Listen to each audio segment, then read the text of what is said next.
Hey everyone, so I'm back with another video about what's in the 3.10 PTU, and I tried to cover most of the rest of it in here. So as you can see at Microtech, they added this new sort of souvenir shop. They've got food, like snack food, and then these penguin things, which are pretty cool, but unfortunately they behave like delivery boxes in the sense that you can't put them away anywhere. So if you want to take it anywhere, you have to carry it around like a delivery box.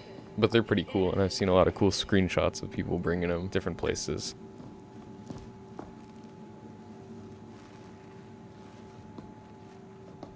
Okay, so then another change, this one's more minor, is they bumped up the pilot guns for the Caterpillar. So I don't think this is that big of a deal, because with the new thruster changes, you're not really going to have anything in your targets flying a Caterpillar, but at least it's a little bit better than what it was before. Okay, and then I went on over to GrimHEX, because that's the other location where there were major changes. And as you can see there was that message saying to call the air traffic control to land, which is very nice, especially for new players, so that they know that they have to do something before they land. But yeah, basically, instead of using the pads at GrimHEX, now you have this big ol' array of hangars, and there's space even for an 890 jump, and I'll show you that hangar in a second. And as you can see, there's a bit of weird stuff in the doors, and also I'm still not used to the new changes, because thrusters no longer react immediately, so I was definitely overcompensating as I was trying to land. So it's definitely an adjustment getting used to this flight model. But yeah, here's the mega hangar, and this is big enough to spawn things like the Reclaimer and 890 jump. So yeah, now that the pads at GrimHEX are no longer where you land, it seems like they're trying to move away from pads in general, which I have mixed feelings on, but I would expect things like even Port Olisar to change at some point in the future. Even for a small ship, you still land in a hangar over here. Landing gear up. Landing gear down. And you can see I way overshot that, so that's just me getting used to the much weaker thrusters. It's definitely a big change.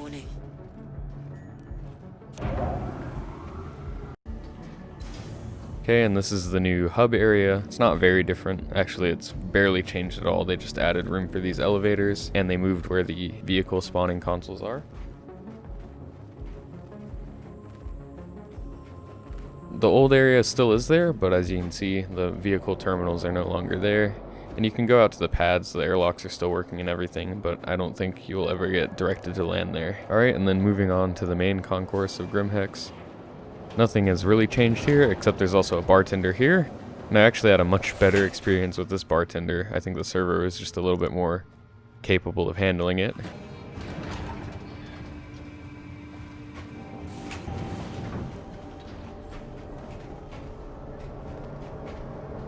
So again, I left this unedited just so you can see the amount of time it takes for the bartender to respond, but he actually completed all the actions he was supposed to on this server, albeit a little bit slowly at times, but this shows that all the behavior and actions are actually there. It's just whether or not the server can handle it. So you can see he gets this other player his drink, and then he moves on to the next customer who is there.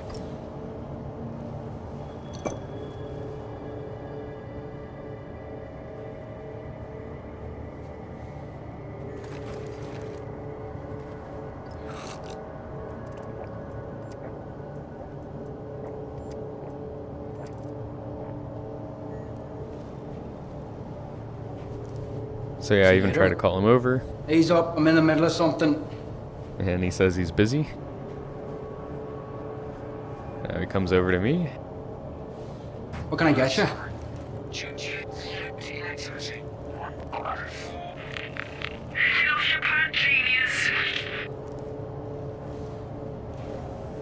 So yeah, his reactions still are a little bit delayed, but he actually does it. Hey there. And you can hear that. I thought that was someone in voice chat. Choice.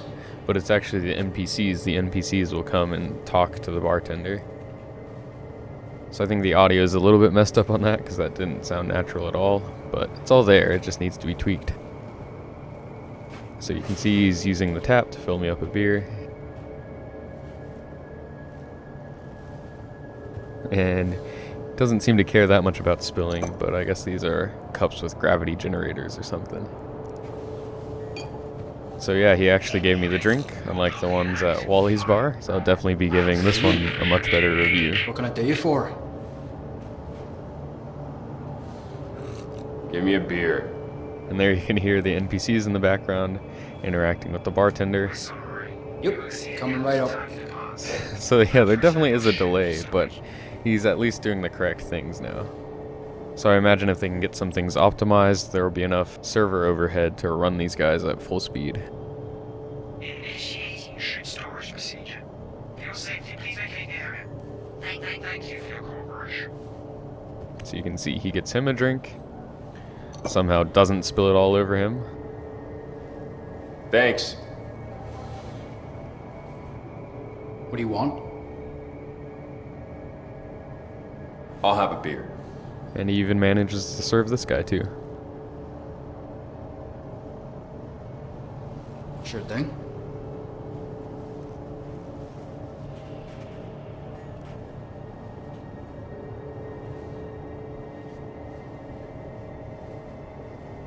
So yeah, it's definitely cool how this guy can interact with his surroundings. He'll tell people bye as they're leaving. If he's busy doing something, he'll tell you he's busy. And as you can see, he walked up to me where I was standing at the bar. I didn't have to walk up to him. So there's just little things that add to the detail and realism of this game. So you can see I'm still standing here. He thinks I might want something else. What do you want? And then I walk away and he says goodbye. So Have a good one. and then you can see here he even reacts to you getting behind the bar. Hey, what you think you're doing? Go on, fuck off. Alright, now we're on to the more minor things. So up here at Dumper's Depot, and at all Dumper's Depots I think, you can buy the paints that were sold as microtransactions during Fleet Week. So they are pretty pricey, but at least you can buy them in-game. So these aren't all of the ones available, but there's a different selection at Port Olisar, and I assume at Hurston as well.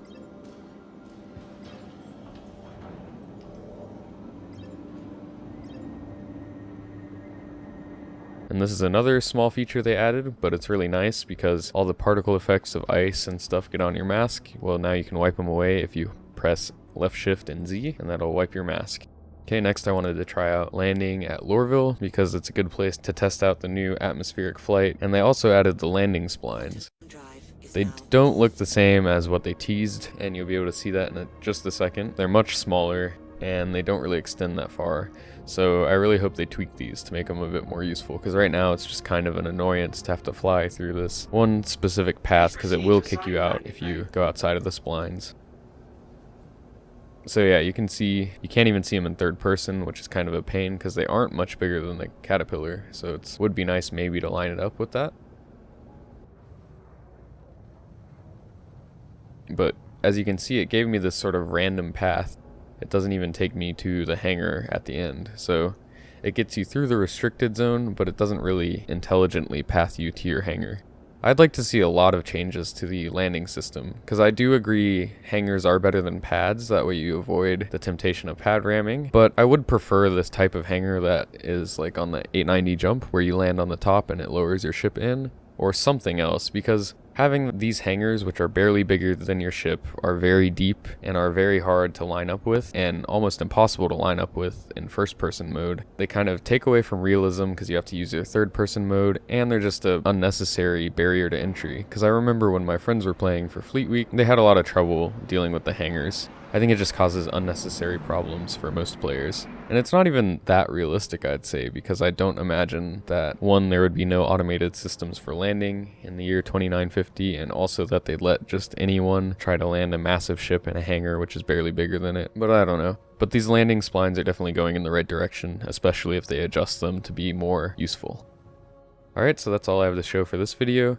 If you'd like me to cover anything else from the PTU, I'd definitely be happy to do so, but I'm not sure I'm going to do any more videos on it, at least until they release some new stuff, because the rock is not in the update, and they're definitely going to tweak some of the stuff before it goes live, so I want to cover it then. So anyway, I hope you enjoyed this, and thanks for watching.